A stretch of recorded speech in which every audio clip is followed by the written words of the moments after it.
Pain is unfortunately the most common reason we see people in the practice. And unfortunately, the conventional route uses medications that often carry really awful side effects or just aren't that effective. So currently there's a couple good options that are out there for joint problems. The conventional route has been what's called Prolotherapy. It's been around since the 50s, and it's really effective at trying to get the body's own response, its own healing processes to kick back into gear. In the last few years, a new modality has really kicked in called platelet-rich plasma, or PRP.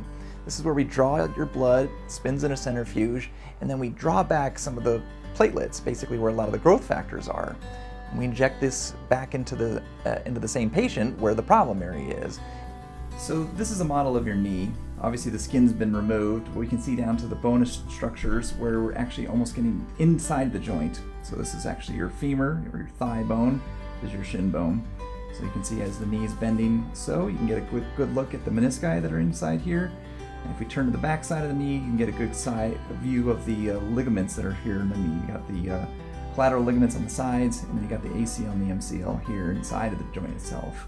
So today what we're going to do is we're going to actually, on the outside of course, we're going to clean a little bit of the area with some alcohol, and then I'm going to then use a topical spray to kind of use a coolant effect so that it actually numbs the skin so you don't feel a whole lot.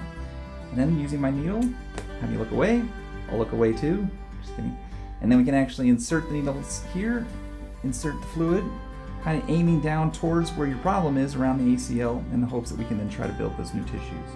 And it's a wonderful modality because you can actually do before and after imaging. So you can have an MRI before any kind of treatment and see bone on bone, meniscal tears or other issues that are there with the knee.